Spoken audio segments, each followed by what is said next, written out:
Hello everyone, class 7 last video में unit 3 lesson section 2 जो कि आपका 5 चैप्टर लेसन 1 तक कंप्लीट हो चुका था, जो आपका 5 चैप्टर्स था।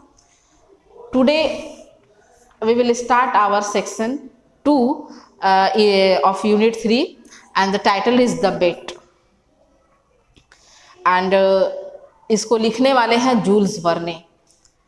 थोड़ा आपको हम कंटेंट बता दें कि द बेट का मतलब क्या होता है। शर्त लगाना, बाजी लगाना। बाजी लगाना, शर्त लगाना, ये एक ग्रुप के बीच में होता है। जो हम कभी किसी इम्पॉसिबल काम को पॉसिबल करने के लिए, जो नहीं हो सकता है उसको हम पॉसिबल कर सकते हैं, इसलिए हम बेट लगाते हैं एक दूसरे से, या तो अपने फ्रेंड से। एक्चुअली तो ज़्यादा हम अपने फ्रेंड से ही बेट लगाते हैं, अपने कलीग्स से बेट लगाते हैं। तो इस पूरे लेसन में आपको बहुत सारे कैरेक्टर्स हैं। कैरेक्टर्स मतलब जो काफ़ी इसमें जो रोल प्ले करने वाले लोग हैं। और एक चीज़ आपको हम बता दें कि पूरा लेसन जो है ना आपके सीन से भरा हुआ है। सीन मतलब आपको छोटे छोटे एपिसोड्स हैं, मतलब एक फर्स्ट सीन, सेकंड सीन, एक ड्रामा है ये। ओके, तो इसके लिए एक जैसे प्ले होता है ना, नाटक होता है, तो उसमें सीन्स आते हैं। उसी तरह ये भी हमारा एक प्ले है, नाटक है। रिनोड फ्रेंच ऑथर मतलब जिनका नाम है जूल्स वर्ने। रिनोड मतलब काफ़ी बहुचर्चित हैं, काफ़ी वेल नोन है, फेमस हैं, काफ़ी सम्मानित व्यक्ति हैं, सम्मान भी इनको मिल चुका है। Wrote around the world in 80 days in 1873।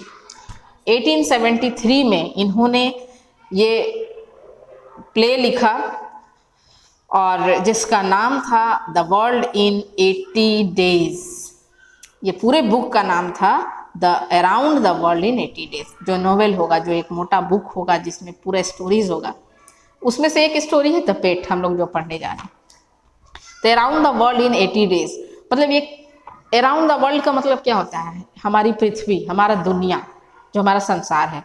यहाँ बेट यही बात का लगता है कि 80 days में, यानी 80 दिन में कोई ऐसा इंसान है जो पूरी दुनिया को घूम करके आ सकता है। जिस जगह से वो स्टार्ट किया है घूमना, और पूरी दुनिया का हर एक लैंड घूम करके और 80 days में कंप्लीट करके आ सकता है। यही बेट लगा है इस पूरे लेसन के दौरान। और यहाँ पे कैरेक्टर्स हैं ढेर सारे, बताएंगे आपको। The book follows the adventures of Phileas Fogg who set off an a journey around the world. और इस पूरे जर्नी को कंप्लीट करने वाला जो व्यक्ति है, जो पर्सन है, उसका नाम क्या है? फिलिस फॉग, जो 80 दिनों में बेट लगाया है कि वो 80 days में पूरा वर्ल्ड कंप्लीट कर लेगा विजिट करके। उसका नाम है फिलिस फॉग, याद रखोगे। A journey around the world because he places a bet, क्योंकि उसने एक शर्त लगाई थी विथ हिज फ्रेंड, अपने दोस्तों के साथ, that he could do it in 80 days, कि वह 80 दिन में मतलब कि पूरे वर्ल्ड को, पूरी दुनिया को हर जगह से घूम फिर करके और उसी पॉइंट पर आ जाएगा जहां से वो स्टार्ट किया था। टाइम का बहुत पंक्चुअल इंसान था फिलिस फॉग। तो ये एक बेट लगा था 20,000 पाउंड का, ठीक है। तो 20,000 पाउंड का बेट लगा। हम जब भी कोई काम करते हैं तो उसमें बोलते हैं चलो 100 रुपए की बाजी लगाते हैं, 500 की बाजी लगाते हैं, 1000 की बाजी लगाते हैं। बट यहाँ पर 1863 में 20,000 का बेट लगाना, it is not easy of that time. तो लेकिन इसके दोस्तों ने मिलकर लगा दिया कि अच्छा, मुमकिन नहीं है कि तुम 80 दिन, क्योंकि वर्ल्ड इतना बड़ा है, 80 दिनों में तुम सारे लैंड को कैसे घूम सकते हो? और घूमने के लिए भी तो पैसे चाहिए, टाइम चाहिए, जगह जगह रुकना पड़ेगा, वहाँ का वेदर पता नहीं कैसा होगा, आप घूम पाओगे या नहीं। ये एक बहुत बड़ा बेट था अपने आप में। बट इस बेट को फॉग ने मतलब कि एकदम डन कर दिया कि मैं करके दिखाऊंगा। कैरेक्टर्स में है नरेटर हैं जो बीच बीच में आकर संवाद बोलते हैं, चीज़ों को समझाते हैं, वहाँ के जो स्टेजेस हैं उसको समझाते हैं, ये नरेटर हैं। फिलिस फॉग वो तो हेड है हमारे पूरे लेसन का, इस स्टोरी का, जो कि 80 दिनों में घूमने का मतलब बेट लगाया है। Jean Passepartout and attendant. Jean Passepartout कौन है पता है? वो फिलिस फॉग का अटेंडेंट है। मतलब होता है ना पर्सनल असिस्टेंट होना, उसका एकदम मेन सेक्रेटरी होना, उसका हर चीज़ को वही मतलब कि अरेंज करता है, ऑर्गेनाइज करता है सब कुछ। तो फिलिस फॉग का जो अटेंडेंट है, जो हर वक्त उसके साथ रहता है, सेक्रेटरी के टाइप से एकदम, उसका नाम है जीन पासपार्टू। और मिस्टर फिक्स एक डिटेक्टिव है। मिस्टर फिक्स जो है एक डिटेक्टिव किसको बोलते हैं? कोई घटना हो जाना, कोई क्राइम हो जाना, और उस पर कुछ लोग उस कॉन्फ्लिक्ट को ढूंढते हैं, जो अपराधी जो होता है उसको ढूंढते हैं, जो भी उसको डिटेक्टिवेशन में कहते हैं कि वो मतलब तहकीकात करने वाला इंसान। तो इसमें एक और कैरेक्टर है जिसका नाम है मिस्टर फिक्स, वो एक डिटेक्टिव है। और यहाँ पर कुछ नाम है Andrew Stuart, John Sullivan, Gauthier Ralph, Samuel Fallentin and Thomas Flanagan. ये जो 1 2 3 4 5 ये 5 जो है ना, ये फ्रेंड ऑफ फिलिस फॉग हैं। ये फिलिस फॉग के दोस्त हैं। अब हर इंसान का अपना अपना फ्रेंड होता ही है। फिलिस फॉग का भी 5 ऐसे फ्रेंड है ना जो हर रोज इनसे मिला करते हैं। इनका एक ग्रुप बनता है, एक क्लब में इनकी मीटिंग होती है, इनका बातचीत होता है, सब कुछ इन्हीं 5 के बीच में। और फिलिस फॉग को मिला करके मीन्स ये लोग 6 दोस्त हो गए। यहाँ पे 5 लोगों का नाम दिया है। एंड्रयू स्टुअर्ट है, ठीक है, नाम याद रखोगे। जॉन सुलिवान है, गोथियर रैल्फ है, सैम्यूल फैलेंटीन है एंड थॉमस फ्लैनेगन है। ये 5 किसके फ्रेंड है? फिलिस फॉग के। मेन जो है स्टोरी किसके इर्द गिर्द घूम रहा है? फिलिस फॉग के इर्द गिर्द घूम रहा है। तो सीन 1 को क्या समझाया जा रहा है? जैसे मान लो कि एक नाटक हो रहा है स्टेज पर, तो सीन बनाया जाएगा। तो सीन 1 में कह रहा है कि a man dressed in a suit is sitting in a chair looking at an old fashion watch on a chair. एक दिखाया जा रहा है कि जो सीन 1 है, एक आदमी है जो अच्छे से सूट धारण करके, मतलब अच्छे कपड़े लिबास में है वो, और चेयर पर बैठा हुआ है। और आप देख भी सकते हो पेज नंबर 62 में उसका एक फिगर आउट किया गया है ताकि आप समझ लो। वेल ड्रेस में बैठा है, looking at an old fashion watch on a chair, और चेयर पर बैठे बैठे एक ओल्ड फैशन वो अपना वॉच पहने हुआ है, कलाई की घड़ी, उसी के ऊपर वो देख रहा है। नरेटर क्या समझा रहे हैं हम लोगों को कि mister Phyllis fog an English gentleman. English gentleman मतलब वो इंग्लैंड का रहने वाला है। जेंटल मतलब एक सज्जन व्यक्ति है, मतलब उसको किसी कोई मतलब किसी तरह के किसी पचड़े से वो जुड़ा हुआ इंसान नहीं है, जेंटलमैन है, स्वाभाविक इंसान है। Lives by himself in London, अकेले रहता है लंदन में। He is same thing every day, he is a man with an orderly mind. वो एक ऐसा इंसान है जो ऑर्डरली माइंड का है। ऑर्डरली माइंड का मतलब होता है कि हर कुछ उसका रूटीन में बना हुआ है। एंड रेगुलर हैबिट्स, उसके कुछ खास बहुत ज़्यादा एक्सपेंसिव नहीं है, उसके बहुत ज़्यादा डिमांड्स नहीं है, या बहुत सारी उसकी एक्टिविटीज़ भी नहीं है। पर डे उसका उठना बैठना, कहाँ जाना, काम करना, ये एक हैबिटेट है। उसके अलावा उसका और कुछ काम नहीं है। रेगुलर हैबिट, जैसे हमारा एक रेगुलर हैबिट्स है ना, सवेरे उठना है, उसी टाइम पर आपको फ्रेश होना है, नाश्ता करना है, स्कूल के लिए निकल जाना है, दिन भर स्कूल में पढ़ाना है, फिर स्कूल चले जाना, मतलब एक डेली रूटीन है जो रेगुलर बना हुआ है। इसमें कोई ऊपर नीचे उतार चढ़ाव नहीं है। वैसा ही फिलिस फॉग के साथ है। Who lives by the clock, who lives by the clock मतलब घड़ी को देखकर जीने वाला इंसान, जो मिनट मिनट अपना तय करके रखा है कि उसको किस वक्त क्या काम करना है। कितना पंक्चुअल इंसान है ये।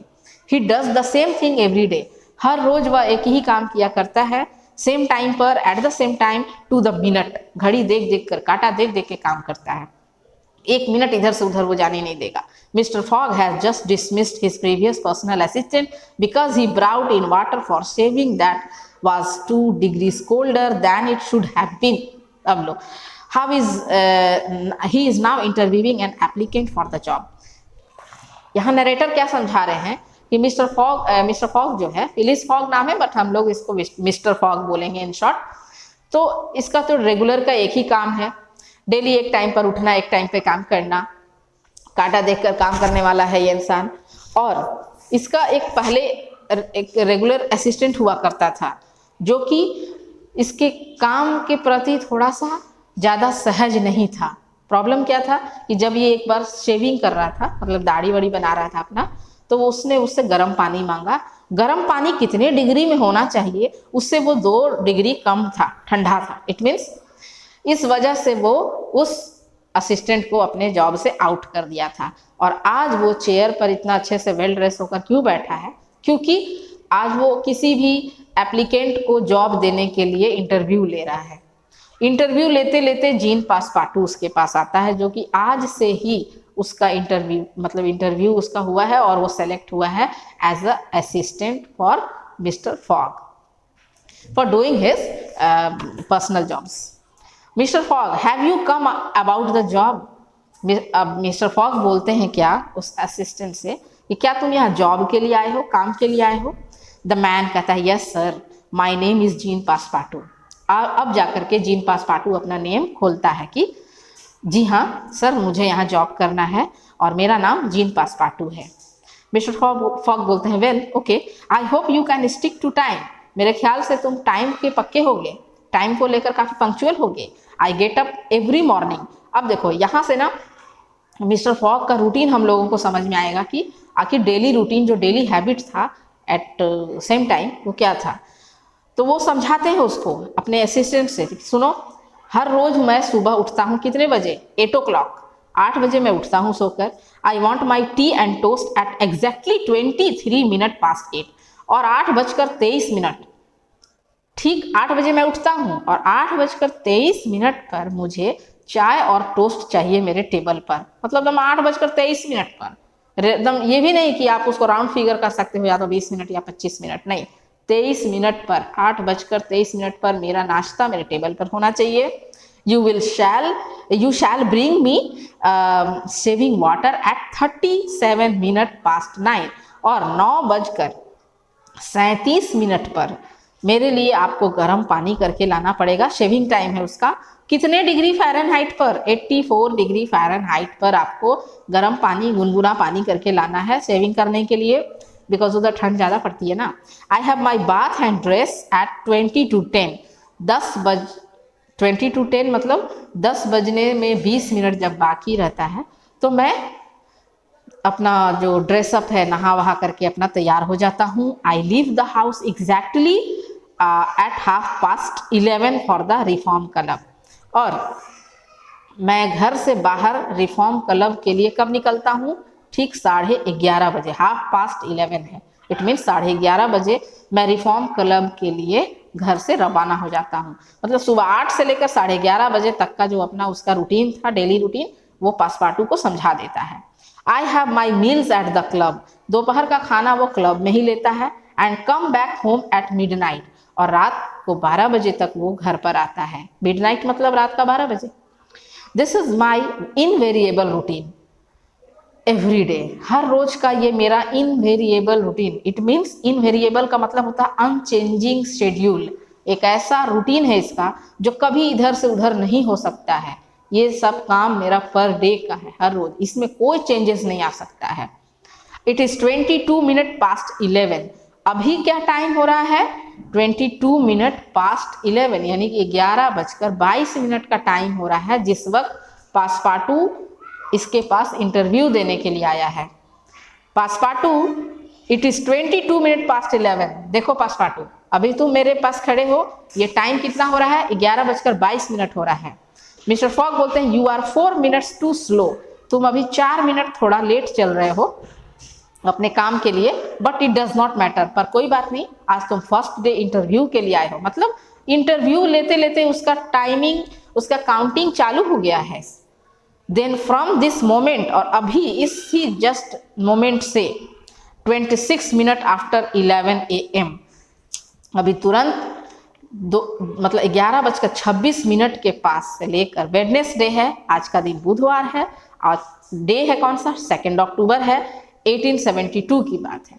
बोलते हैं कि देखो तुम मेरे जॉब पर कब रखे गए हो, जैसे हम लोग जॉब करने कहीं गए, इंटरव्यू हो गया, हम सेलेक्ट हो गए, हमें जॉब ज्वाइन करना है, तो हम बोलते हैं चल फलाने डेट से, हम डेट सिर्फ ये कर लेते हैं कि इतने बजे से हमको वहाँ काम पर जाना है।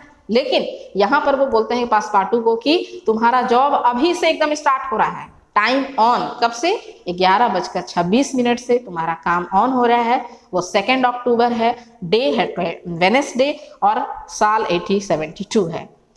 मतलब कि एक एक मिनट की गिनती करके उसका टाइमिंग लिख दिए कि इस वक्त में तुम मेरे यहाँ काम पर रखे गए हो, एंड उसका काम अभी से स्टार्ट हो गया। You are in my service, आज से तुम इस वक्त से, ठीक इसी मिनट से तुम मेरे सेवा में हाजिर हो गए हो। I am going to the Reform Club now, अब रिफॉर्म क्लब 11:30 बजे रिफॉर्म क्लब जाने का टाइम है मिस्टर फॉग का, इसलिए बता रहा है कि मेरा अभी जो टाइम है वो क्लब में जाने का है। And you will be and I will be back at midnight, और मैं ठीक रात के 12 बजे घर पर वापस आऊँगा। Please look at the instructions in the pantry and follow them. एक काम करो कि तुम पैंट्री में जाओ और जितने इंस्ट्रक्शंस है, जो निर्देश है मेरे घर के काम धाम करने के, हर वक्त का टाइमिंग बना हुआ है, रूटीन बना हुआ है, सबका सब्जेक्ट बना हुआ है, आप जाकर उसको फॉलो करो। पैंट्री में, पैंट्री क्या है? A small room usually near a kitchen. Kitchen के जस्ट बगल में एक पैंट्री शेल्फ होता है, मतलब जो डाइनिंग वगैरह सब होता है, तुम वहाँ पर जाओ और वहाँ से अपना काम पूरा समझ लो। तो ये सीन 1 में इतना सारा काम पासपार्टू को मिस्टर फॉग ने समझा दिया। अब सीन 2 है कि एक card room at the Reform club. दूसरे सीन में रिफॉर्म क्लब का स्ट्रक्चर तैयार किया जाता है, और वो रिफॉर्म क्लब का स्ट्रक्चर क्या है कि 6 लोग बैठे हैं, 6 men are seated in the chairs and are in the middle of a conversation. एक टेबल लगा हुआ है, 6 चेयर रखे हैं, मतलब 5 उनके फ्रेंड्स के लिए और एक मिस्टर फॉग के लिए। तो 6 चेयर्स लगे हुए हैं। उसमें नरेटर बता रहा है क्या कि miss Phyllis fog is playing card with his friend. Phyllis fog club, reform club में क्या करने को आ रहा है? कार्ड खेलने आता है, कार्ड खेल रहा है अपने दोस्तों के साथ। और दोस्त कौन कौन है उसके वहाँ पे फ्रेंड? एंड्रयू स्टुअर्ट है, जॉन सुलिवान है, सैमुअल फैलेंटीन है, थॉमस फ्लैनेगन है एंड गॉथियर रैफ है, जो हम लोग स्टार्टिंग में पढ़े थे कि ये लोग सब 5 जो है उसके फ्रेंड हैं। आज भी वो लोग उनके साथ हैं। Mister Flanagan representing a newspaper. अब क्या है कि ये जो 5-6 दोस्त हैं आपस में बैठ के कार्ड खेल रहे हैं। कार्ड खेलते वक्त में वो लोग न्यूज़पेपर भी पढ़ रहे हैं। ठीक है, बैठकर पढ़ने का एक अच्छा टाइम है। तो न्यूज़पेपर को फ्लैगनेन जो है ना, फ्लैनेगन है, उसको देखते हुए बोलता है कि I just read this report about a bank robbery. देखो ना, आज के न्यूज़पेपर में एक बैंक रॉबरी का केस आया है। जैसे होता है ना, हम लोग डेली न्यूज़पेपर पढ़ते हैं तो कहीं गोली चल गया, तो कहीं बैंक लूट गया, कहीं हत्या हो गई, मर्डर, ये सब तरह का क्राइम हम पढ़ते हैं। आज एक बहुत बड़ी घटना हुई है, एक बहुत बड़ा इंसिडेंट हुआ है लंदन में, और वो था बैंक रॉबरी, जिसके बारे में फ्लैनेगन जो है सबको बता रहा है कि आज के पेपर में आज हाईलाइट है 55,000 पाउंड्स हैव बीन स्टोलन। और पता है 1872 में उस बैंक से 55,000 पाउंड्स, हमारे यहाँ रुपया चलता है ना, उधर यूरोप में पाउंड चलता है, 55,000 पाउंड जो है ना बैंक से चोरी किए गए हैं। And it says that the thief had fled the country in the gives off an English gentleman. और पता है वो इंसान जो है चोरी करने वाला, वो दिखने में एकदम इंग्लिश जेंटलमैन है, बट वो देश छोड़कर भाग गया है कहीं। मिस्टर फ्लैंटिन कहता है how can he expect to get away with that. अरे बाप रे, ये कैसे हो गया कि वो इतना पैसा चोरी करके और देश छोड़कर भाग चला है। मिस्टर स्टुअर्ट कहता है the world is large enough for the man to disappear. तो एक और जो फ्रेंड है, थर्ड फ्रेंड, उसका कहता है स्टुअर्ट, कह रहे ये दुनिया इतनी बड़ी है कि वो कहीं भी जाके छिप जाएगा, कौन पकड़ पाएगा उसको। ओह, मिस्टर सुलिवान कहता है दैट्स ट्रू। हाँ यार, बिल्कुल सही बोल रहे हो तुम। That is what it says in papers too. और लिखा भी है पेपर में कि वो जो इंसान है वो दिखने में बिल्कुल जेंटलमैन है, बट उसने रॉबरी की है, बैंक रॉबरी की है, 55,000 पाउंड लेकर वो पूरा अपना देश छोड़ के भाग चला है। और इन लोगों के ख्याल से तो इतना बड़ा वर्ल्ड है, कहीं भी छुप गया होगा, कौन खोज पाएगा उसको, कौन देख पाएगा। तो आपस में एक विचार हो रहा है। मिस्टर सुलिवान भी बाद में मतलब आपस में एक कन्वर्सेशन के बीच में पॉइंट करता है कि हाँ बिल्कुल सही बोल रहे हो, पेपर में तो ऐसा ही दिया है, तो वो भाग चला यहाँ से। मिस्टर स्टुअर्ट कहता है but that does not include bad weather, shipwrecks, railway accidents and so on.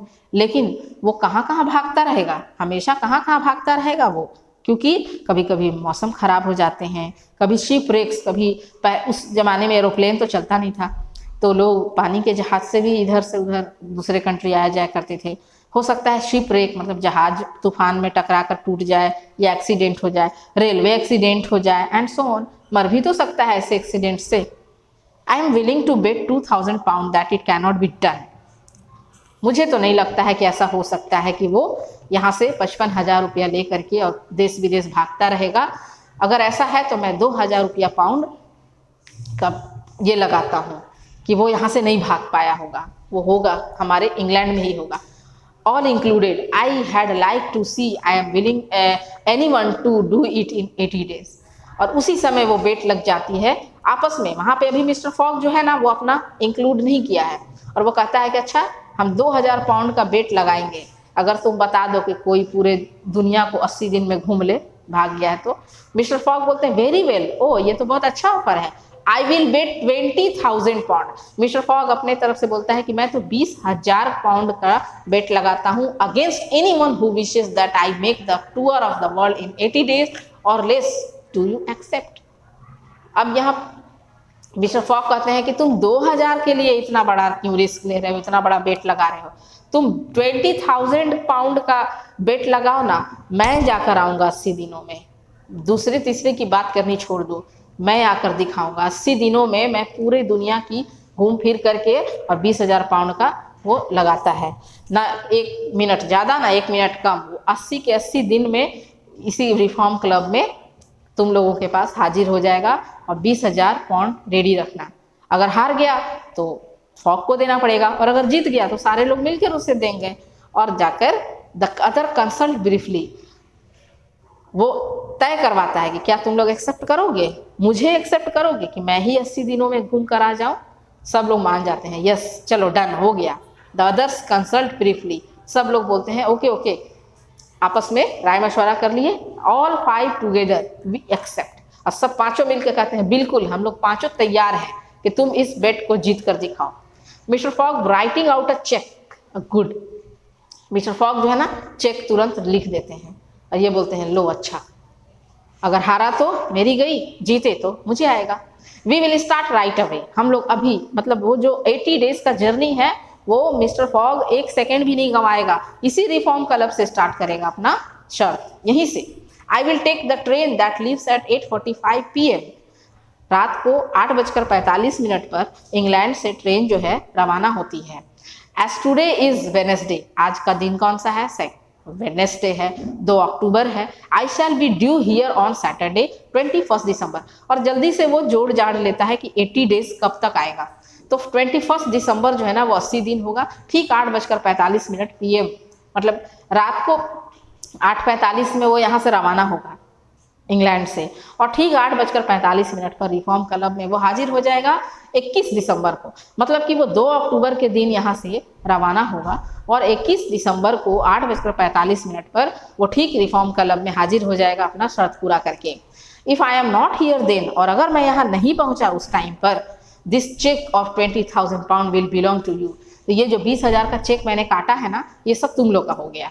पहले ही बताए थे अगर हार गया तो ये 20,000 का चेक उनका जाएगा और 20,000 पाउंड का चेक जाएगा। And gentleman, narrator saying this mister fog hurried back home, और नरेटर बता रहे हैं कि बस ऐसा बोला और इतना बोल करके मिस्टर फॉग वहां से फट से रवाना हो गया रिफॉर्म क्लब से, अपने घर चला गया होगा तैयारी करने के लिए सीन 3 में।